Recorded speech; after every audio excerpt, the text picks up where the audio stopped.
Hang in Dude, there. It is. that's Smylie Kaufman for 61. Wow.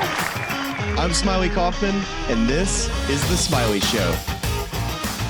All right, guys, we got another episode here on The Smylie Show, and we have Akshay Bhatia joining us, and the first guy to come on the Smylie Fridays happy hour and win. So Akshay, it's like you're the first guy to get it done. Took down Rory and a bunch of other guys on the weekend. I know that had to be a lot of fun. Yeah, that was probably one of the craziest finishes ever in golf. Honestly, I mean, 7-shot lead with 9 holes to go, you're feeling pretty good. And, Denny obviously just went blackout. So it was a wild finish. But, yeah, I mean, being on the happy hour and getting that done is pretty cool because I feel like a lot of guys would, try and minimize as much distractions as possible. But I guess I like it. So. Yeah, I mean, you did a really good job of, first off, you were basically a wire-to-wire champion in that, and you had like a big shot lead after every single round. And when I talked to you on the happy hour and just asking about how are you sleeping, are you thinking about it too much, and I didn't really get a sense at all that you were going anywhere that week. It seemed like you were in a really good mental space and that you had a lot of trust in your game and that somebody was have to go run you down. And that's kind of what happened because you didn't play bad on Sunday by any means. Yeah, I mean, you shoot 5 under, you get to 20 under on that golf course, you feel pretty good. But, yeah, it was just one of those weeks where I felt like, leading up to it, I played great in Houston and learned a lot. Just why I didn't win the golf tournament. And, even throughout the whole week, I just remember some points I had a 2-shot lead by making a bogey and the other guys would make a birdie. And I just always felt like when I had the opportunity to make a birdie or put myself in a good position, I was capitalizing a lot that week. And yeah, it was just, it was a crazy week because I was, one of those weeks where mentally I was, working on so many things, but had just a big goal and everything happened so fast achieving that goal. And, then flying straight to Augusta is a pretty cool feeling as well. Heck yeah. And it's very rare for me because I go up and down the range talking to guys, and I will say that the 2 guys I talked to the most on Wednesday were you and Denny. It was just like really odd that I had like the 2 guys that were competing down the stretch. So I had all this information. I just felt and sensed, like you talked about the week before in Houston, how you felt like, man, if I just would have, done these a couple things, I would have been right there and had a chance to win. So referring to that, when I did see you on Wednesday, I think you showed me this pretty long list of things that you were working on mentally, just goals that you were setting. And I just want you to kind of talk a little bit about the mental space that you were in that week, and then all the mental things you've been working on in the weeks leading up to San Antonio. Yeah, I started working with Ryan Davis, and there's more than just the golf stuff that I've been working on, but more life stuff. And I don't think a lot of people realize, what it takes to be a professional golfer, especially at a high level. You're not just a golfer, you're a CEO of a business. And, adding a lot of people to my team and having people that have been there, since day one it's a big deal to be 22 and kind of run the show. So, I just, started talking to him during players, and I think everyone knows Julie Ellion, who has helped Wyndham and JT and, Max, and just kind of shows how important it is to be strong, every week, because one week can change your life. And, that week, I had a sense of calmness, but throughout the whole week I was very stressed out. And I think changing the dialogue is important.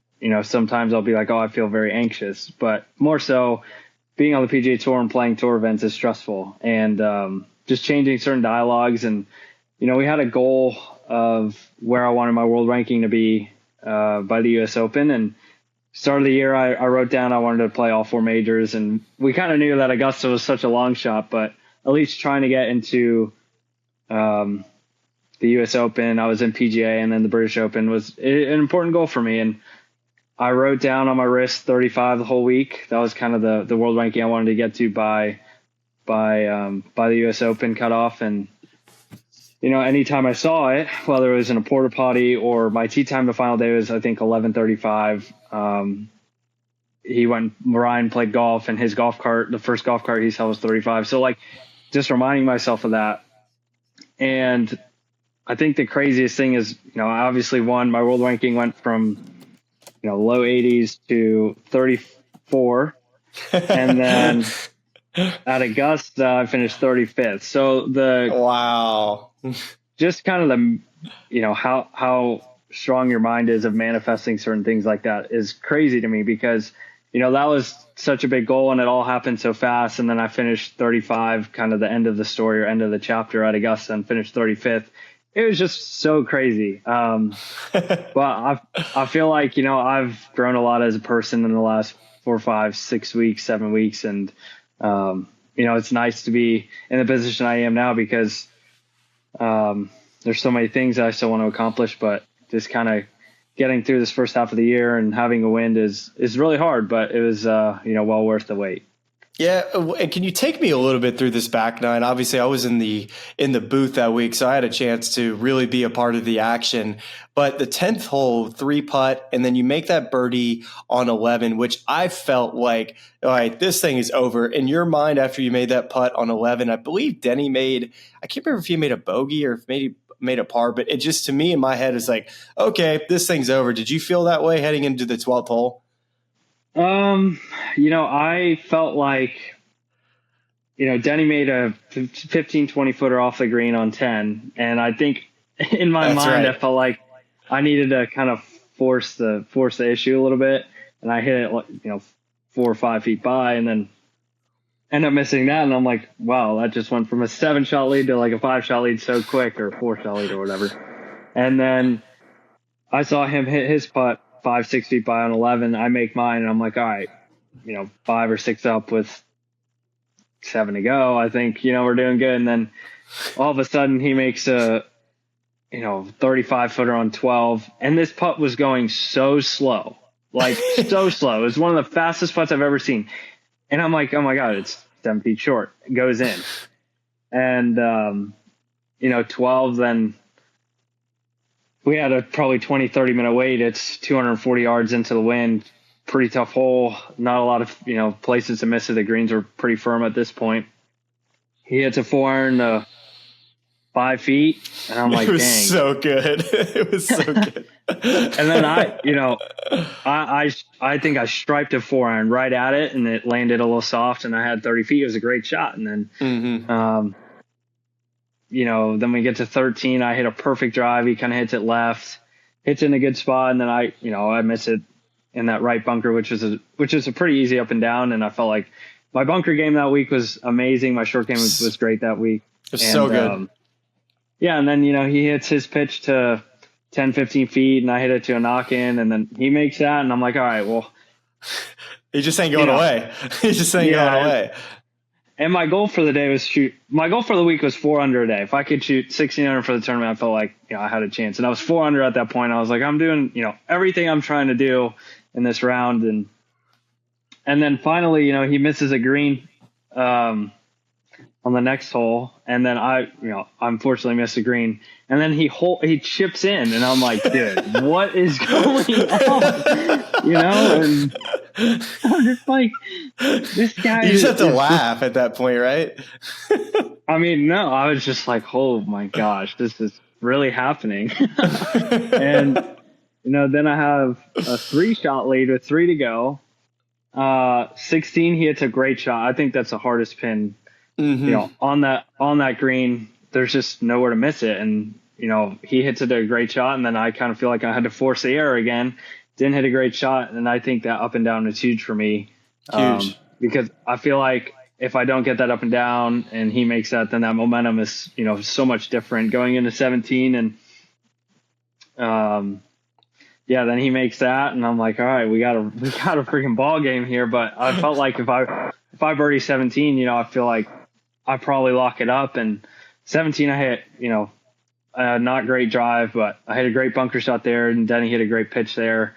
And then I hit a good putt, just not enough speed. And I think kind of with the nerves and feeling like I had this whole big lead and now it's gone. And it's just kind of deflating, but also like, all right, well, I'm still in it. But I think getting into 18 and the fact that I needed to make the putt to force a playoff was ridiculous, and it was crazy, but it was like, I don't know, just the best feeling doing that, because it was such a similar situation to Barracuda when I won last year. I had to make a putt in regulation, and both the putts were so similar. Both, I do aim points, so they're both 1% downhill, left to right, and both of them went in dead center. And even in the playoff, Patrick Rogers hit in a divot, and he fatted it short of the green, and then obviously Denny fatted it short in the water, and it was just so similar. But that back nine was crazy because I felt like I was doing everything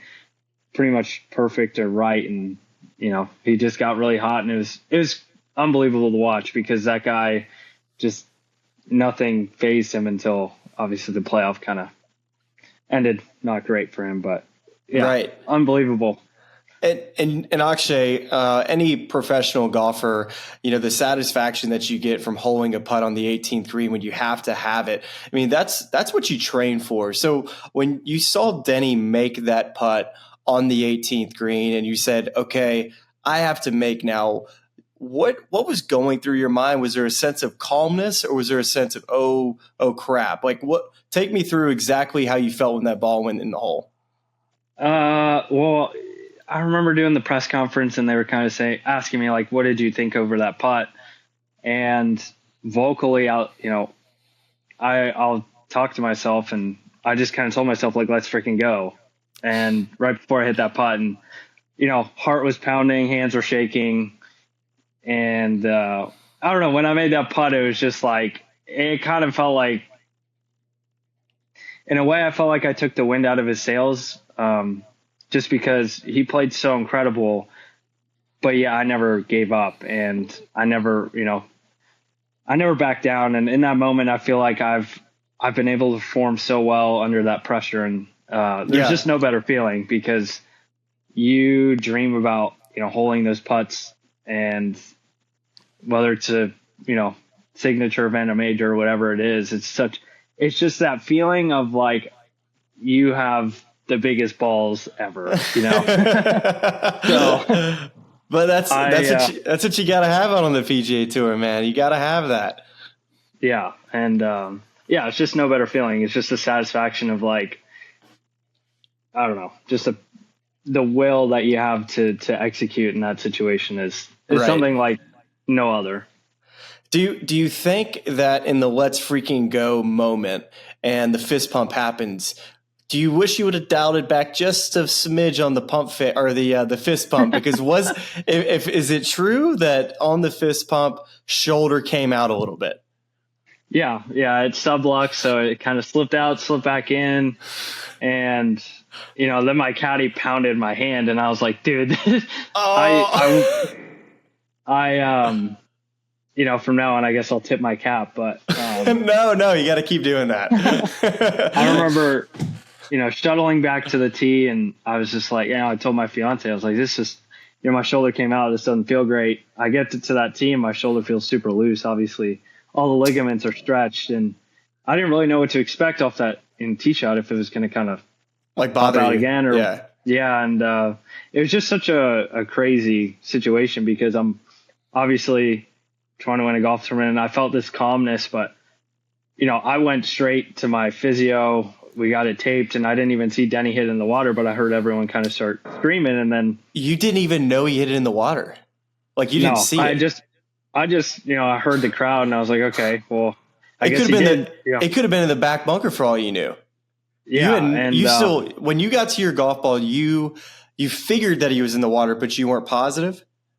No, I was positive when I got back to the golf ball, but when I was getting taped, we were behind the scoreboard, and I just heard everyone go, oh, and I was like, all right, he either hit in the water or hit in the back bunker. And I get back, and, obviously hit a great wedge shot. And then I'm like counting on my fingers, like 1, 2, 3, drop 4, hit 5. I was like, oh my God, I just won the golf tournament. And it was just crazy because, the guy, he just played so freaking good all day, and just kind of, the one mistake. And I listened back to his interview, and he said he had a bug on his ball. And I think that goes back to the importance I think it goes back to the importance of like the mental game, because, if he backs off and doesn't care if he's embarrassed or whatever, like it could have changed the outcome for sure. And I think that's what I've learned.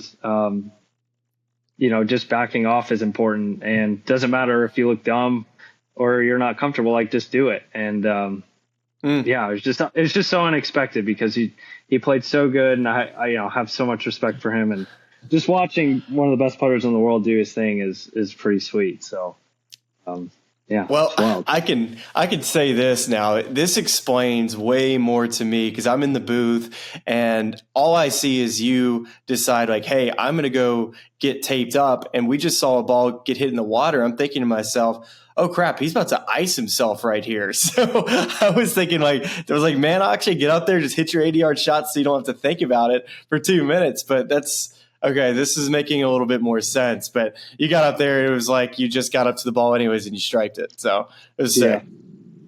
Yeah. Oh man, that was probably going to be the event of the year as far as as far as the drama goes. And I know as soon as you finished up, you probably realized it's like, oh crap, I'm going to the Masters. I know you had played there before. Correct me if I'm wrong, right? You had played Augusta National before, but how difficult was it when you got there? Because I think you and I talked outside the clubhouse, and you said you were working with a little cold, but still, it had to be mentally draining showing up to your first Masters, coming off a win.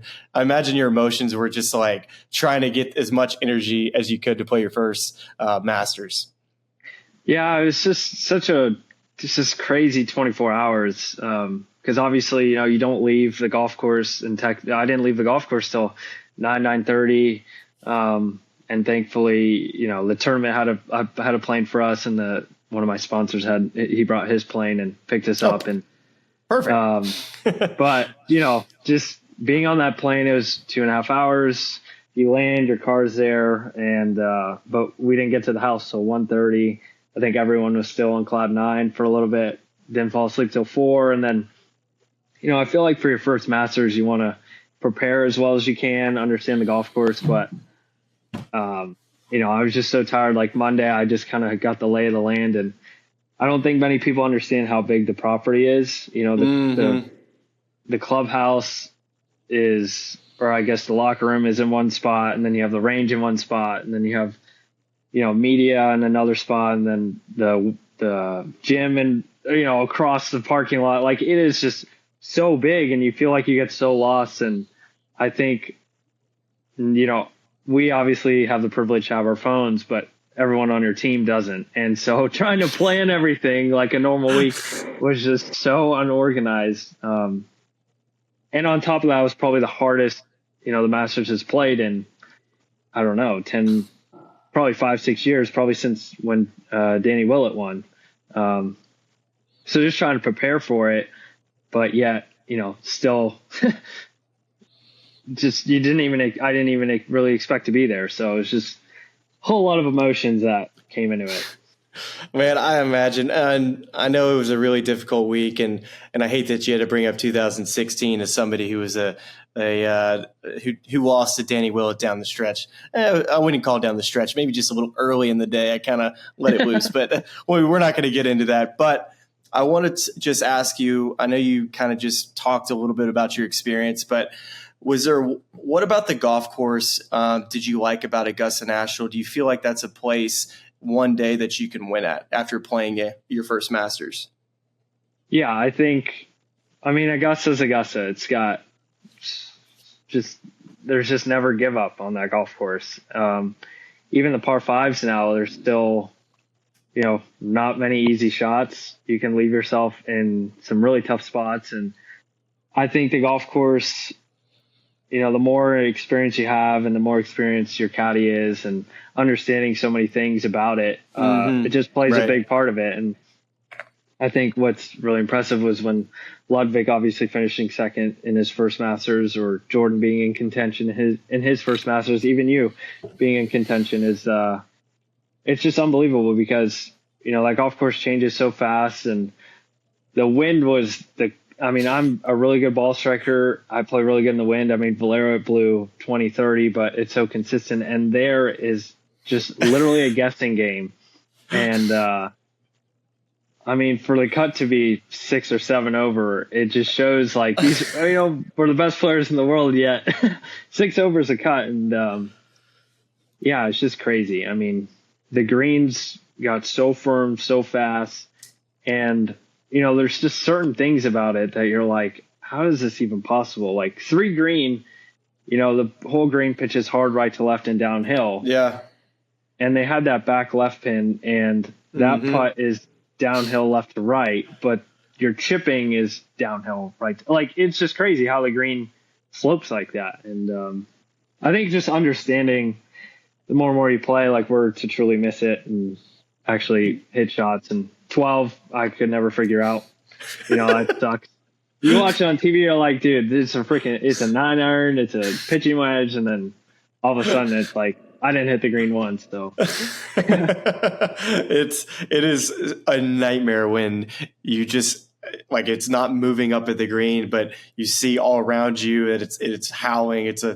That hole's an absolute mess trying to figure out what type of shot, because if you play it up in the air and it happens to get hit, it's just, that's not what you want to do. So pretty cool stuff, man. And I think this kind of leads us into our next bit of this conversation, which is, about 14 months ago, if my math serves me correct, you were kind of playing off of still exemptions and really, you eventually played your way into special temporary status, which if you listen to Charlie and I on this podcast, I think special temporary status is like a made up word and doesn't even do anything, because you learned the hard way in that by getting special temporary status and winning. And it's like, oh wait, I had special temporary status and I still didn't get all those points of when I had special temporary status. So just kind of talk about like how difficult and how, if finally you get to plan out your schedule. In the past, it's like your schedule was all over the place, and your team, like you said, you finally got that organized.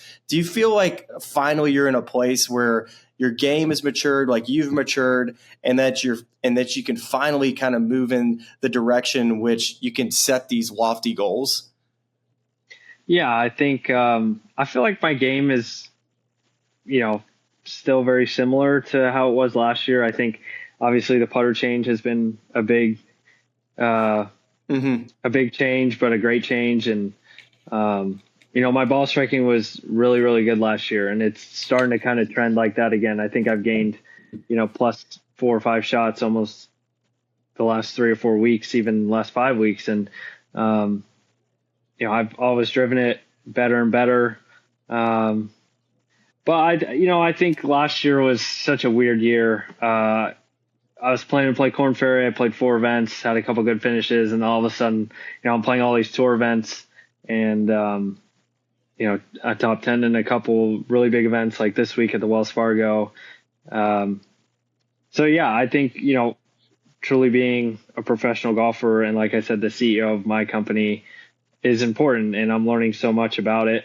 Especially at my age, I've been doing it for 5 years now. And, for just to keep learning and still be one of the younger guys is really cool, because, it's not easy out here, and I'm still learning a lot and trying to figure out the balance. And I always loved playing golf, and these last 2 weeks I took off, and I'm not used to that, but, it just comes with the territory. Yeah, it makes a ton of sense. And you said it 5 years ago, you make the decision coming out of high school to turn professional. So you're 17 years old. And I asked you in happy hour, maybe it was even before, like you didn't really consider going to college. And I want to ask you this a little bit about this. I know you were obviously one of the most talented juniors coming out, but there wasn't like an NIL component to college like it is now. Would that have changed at all for you? Were you always going to be turning pro? Yeah, I don't think anything would have changed. And I think the PGA Tour U thing is great. Obviously, you can get a tour card now and Korn Ferry starts and everything, but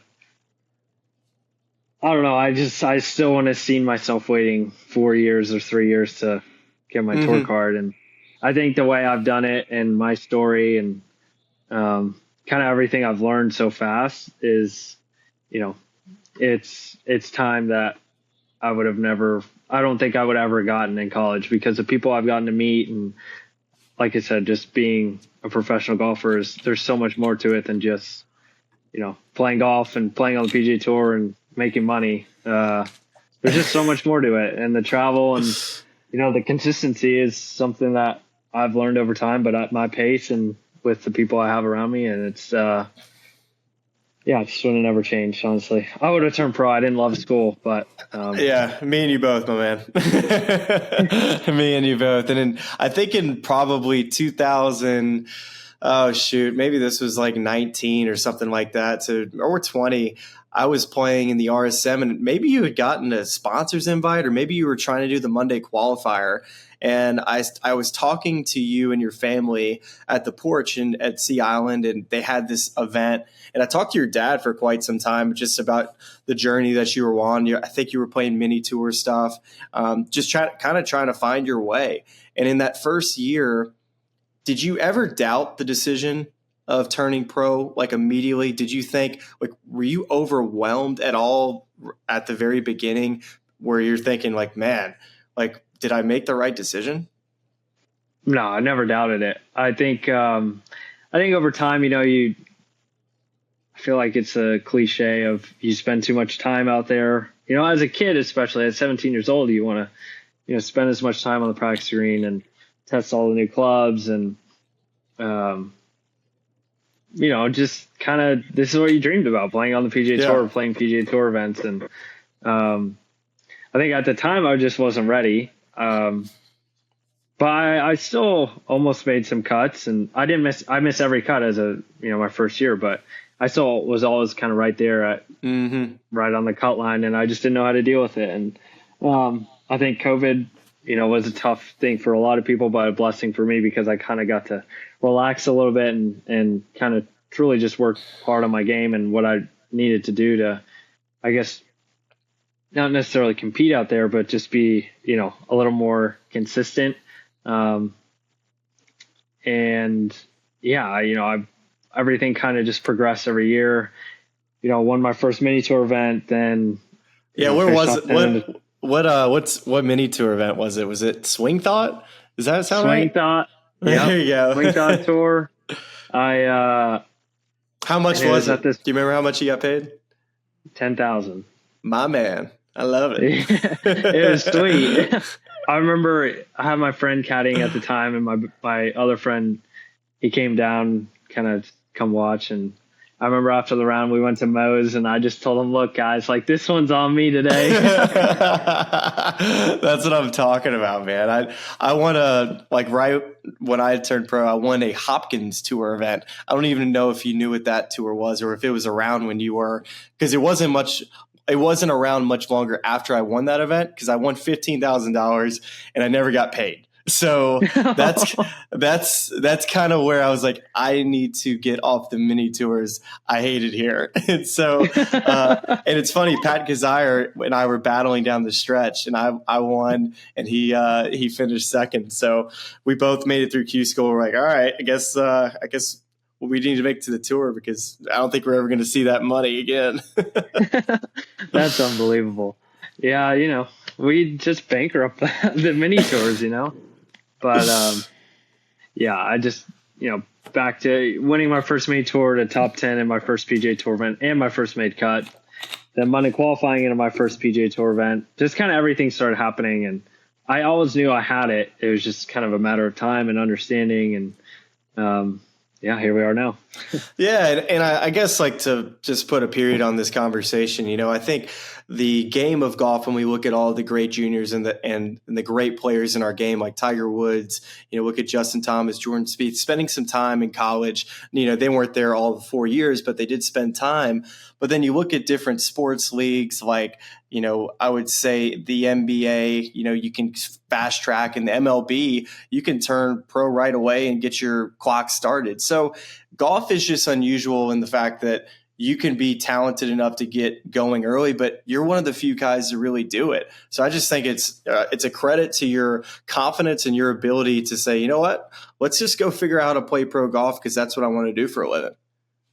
Yeah, I think, so many people have talent, and I was so fortunate to get, 7 spots as a 17-year-old on the PGA Tour, 7 sponsors exemptions. And I think having the ability to play those events and just kind of to experience that, I feel like it's just not something that a lot of people get, and obviously very appreciative of it now. And it's cool now to go back as a 2-time PGA Tour winner to these events that always gave me spots, and just kind of crazy, come back and be like, I mean, what was I doing 2 years ago playing this tournament? I was freaking out. I love it. And Akshay, I mean, we know you from how good you are at golf, but I found you via social media. And I want to talk just a little bit about content, because that's something that's important to you. And I mean, I was sitting here last night. I type in Akshay on YouTube, and you just dropped this TPC Sawgrass video that I already had. It had dropped 26 minutes in, and it had like 50 comments. So obviously that's something that's a point of emphasis of yours to kind of grow on the YouTube side, as well as other aspects of your social media. Kind of just talk about what your long-term plan is for kind of your content.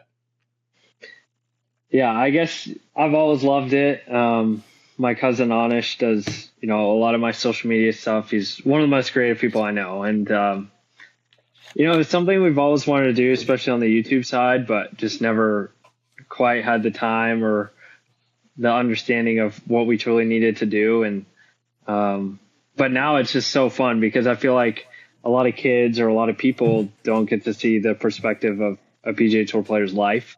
I think what Netflix did was awesome.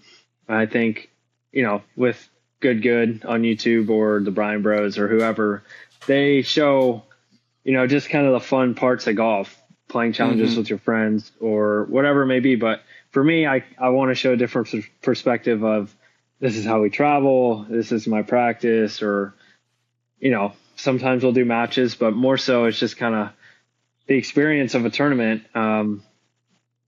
And I think for me, it's just a lot of fun. I love watching YouTube, first of all. I love podcasts, obviously. And I just think, as a kid, being able to see, PGA Tour Pro's life is cool. And, just inspiring people and getting the game to grow. I feel like social media is such a big part now of everyone's lives, and especially for golf to grow and for kids to be interacted with, random stuff of golf. And I think that's what, a lot of these creators do so well, of making it seem so fun. Like, oh, I want to go, play with one club. Like, that sounds awesome, and, with the Instagram stuff it's really cool. But I think obviously growing my brand and being a little different than a lot of people is important to me, because I just want to be myself, but at the same time, I guess not stand out, but kind of make an effort a little bit more than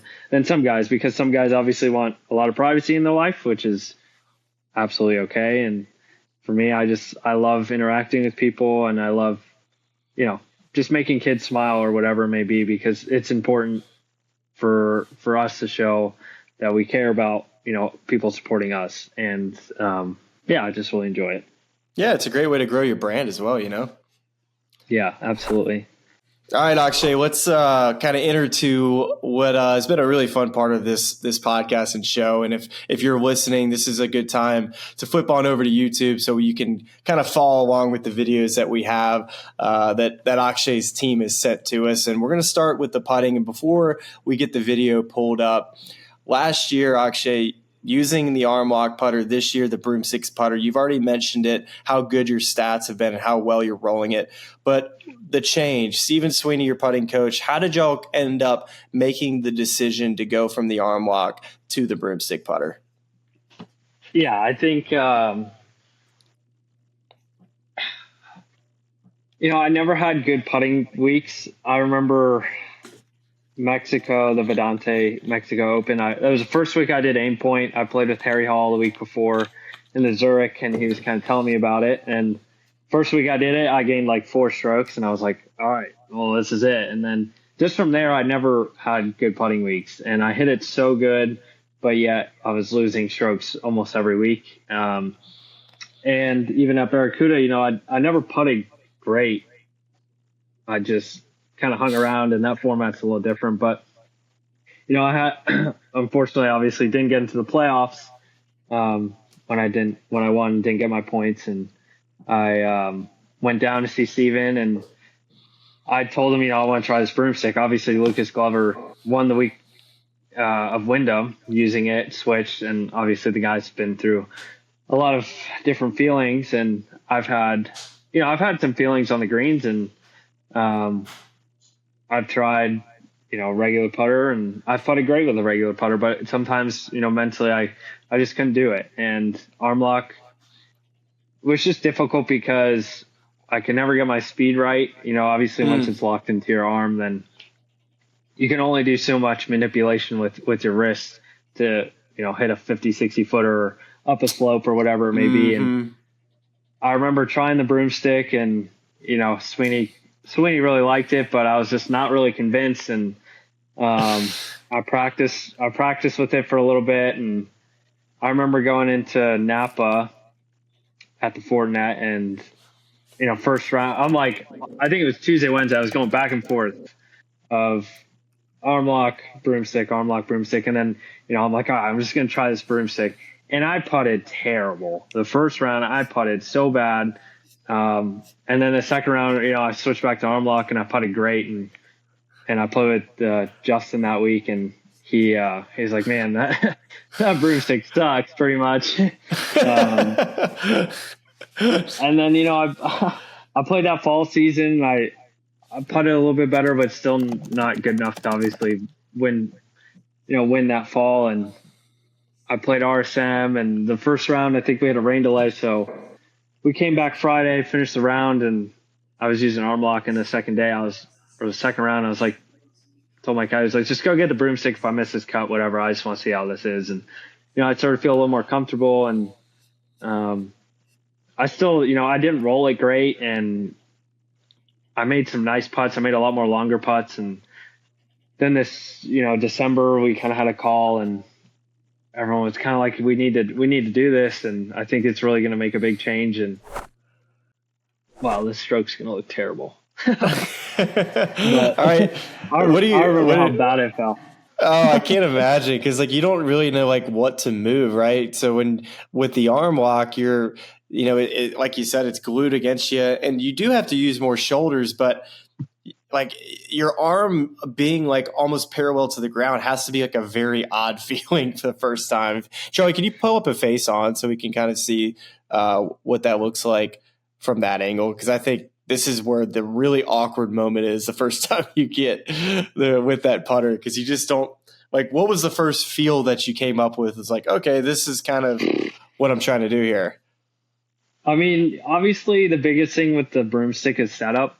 Getting your arm where you want it to be, ball position, how far you are from the ball, all that makes so much of a difference. It's not like, a regular putter where, your ball position can be a little off, but you can still roll the ball good. This is you have to be almost perfect to set up. And then once you get the setup, then you got to figure out, okay, what's going to start the putter back. And there's, different grip variations and so many different things that you can do. And,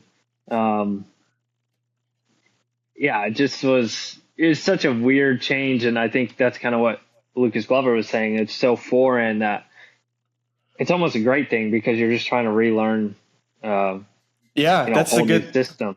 That's the good part, right? Like if anybody's listening at home that's struggling with their putting, they're like, oh, gosh, I can't figure this thing out. I think the broomstick is such a unique experience. It's almost like relearning how to putt for the first time. Yeah. And I think the biggest thing that convinced me towards the broomstick was I played with Lucas Glover in Mexico and he putted unreal.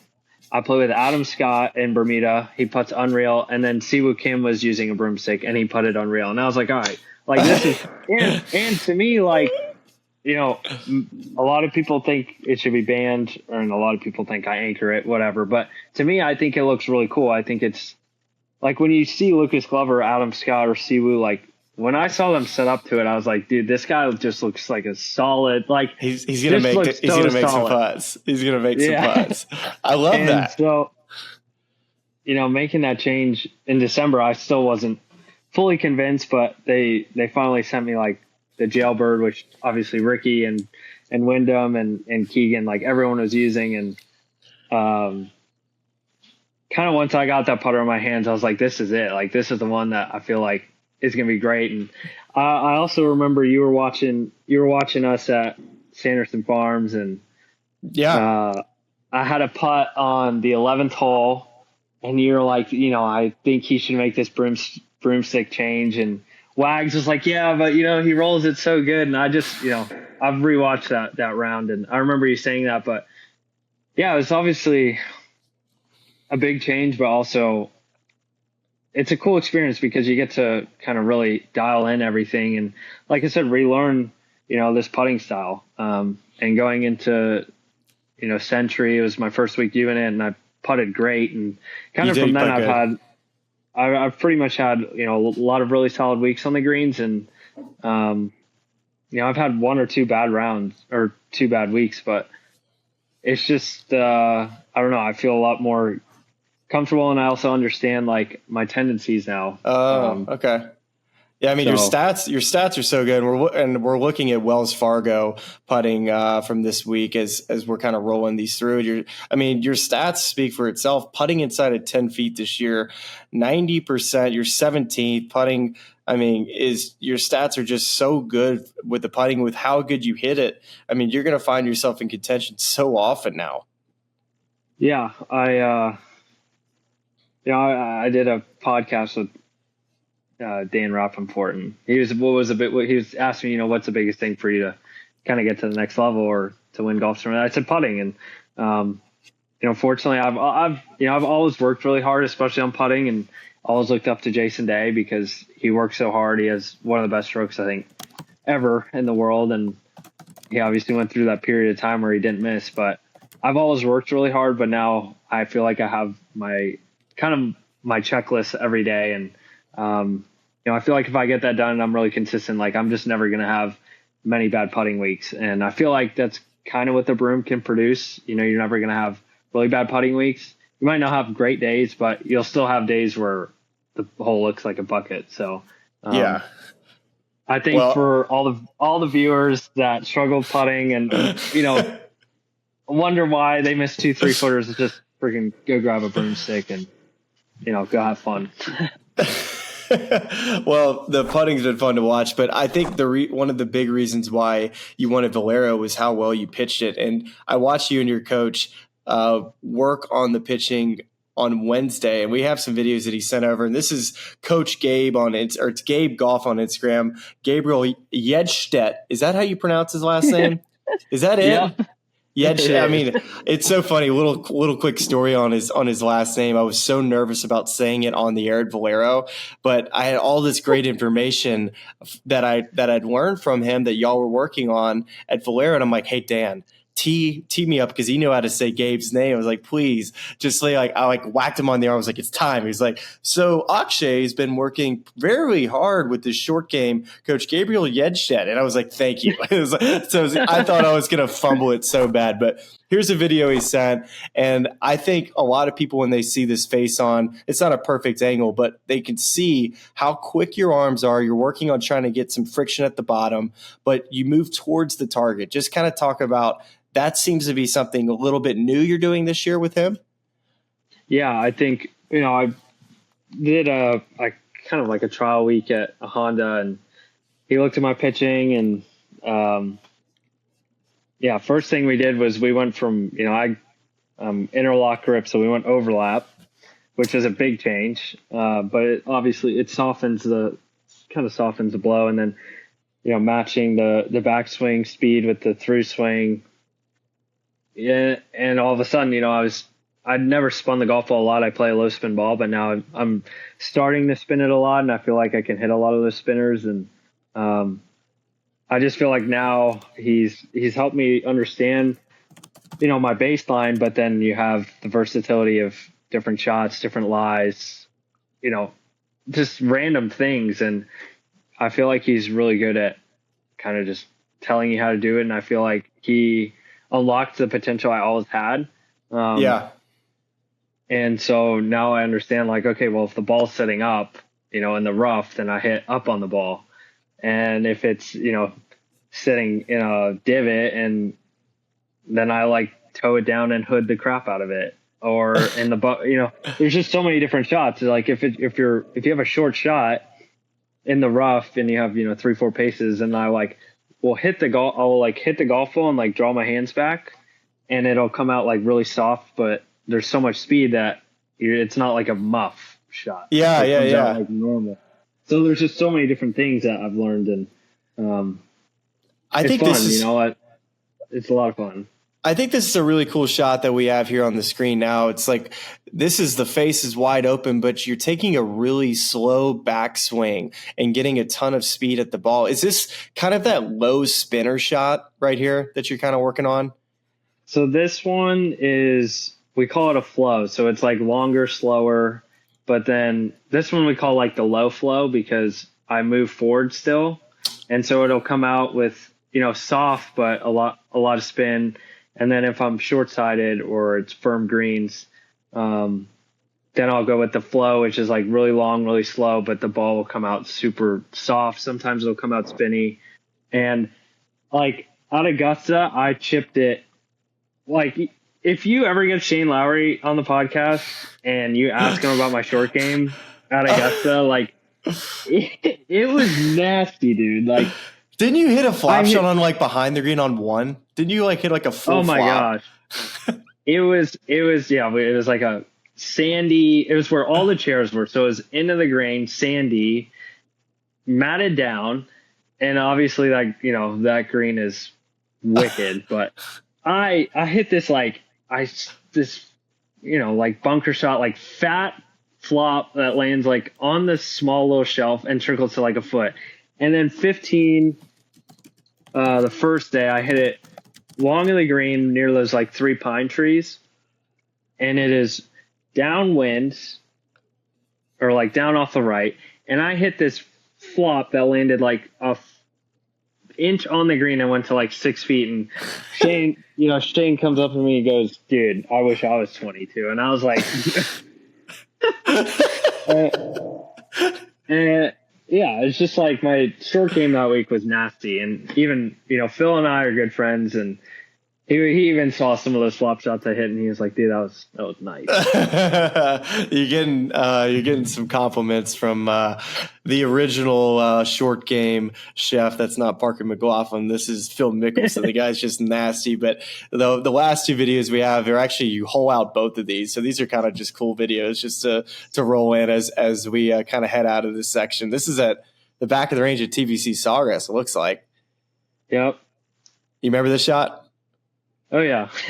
This is when we were first working on kind of like, I was like, I need a better 50-yard like soft shot. And he's like, "Oh, let's do this." And then I hold it.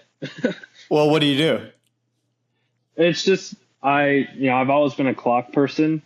So I kind of, it's more of like kind of a long, slower shot, but it doesn't come out really fast. And so I feel like I have a lot of time to kind of hit the 50-yard shot. So I take it to, I would say 2:30, 3 o'clock, and then just kind of let the, stay in front of it, move forward, and then all of a sudden it just comes out soft and slow. If I have a shot that's downwind or a front pin, whatever it may be. And so, yeah, it was kind of the first of those. That's sick. And the next one we have is like a super grainy lie. I'm not sure exactly what short game facility this next video is in, but it looks like you're going to be going with like the toe down shot. Can you tell where this is? Is this Honda? Yeah, this is Honda. Sorry, Cognizant. Yeah. So this was like the first day we worked together, and sandy, grainy, and we went toe down, open face, and then still kind of very, very cutty. So could you hit that shot before? Did you like learning just the ingredients there? Was that like a hallelujah for for learning how to hit that shot? I felt like I could just never. I know how to hit that shot, but I feel like I just never had, I guess the ingredients to actually do that on command. Some would come out great, and then some would come out, short or like come out hot. Yeah. So now I'm like, I know exactly what I'm doing. Well, this was all really useful information for those that are grinding on their short games. They come out of the spring and they have all these big expectations about this is the year I'm going to finally lower my handicap or win the whatever championship at their home golf course. And now they got all these useful information and tools from Akshay. So thank you for sharing all of this. And just the last thing I want to kind of talk about is first off, Wells Fargo being one of them. Do you consider this being kind of a home event for you? Is this kind of one you have circled on your schedule every year as one you want to win? Oh, absolutely. This is by far my favorite golf course that we play all year. And it is very a home game for me. I mean, being in North Carolina, and I don't know, this whole tournament's awesome. I've been fortunate to play it a couple times, and thankfully now I can, being a signature event, thankfully I'm in it. Because this was one I really wanted to play, and I didn't ever get an opportunity earlier in the year to play any of these signature events, but everyone with the tournament staff was gracious enough to give me the opportunity to kind of like chat with them, and I made their job easy by winning and getting in. But Quail is a special place. Golf course is freaking just so pure. I mean, it's so good. It's so good.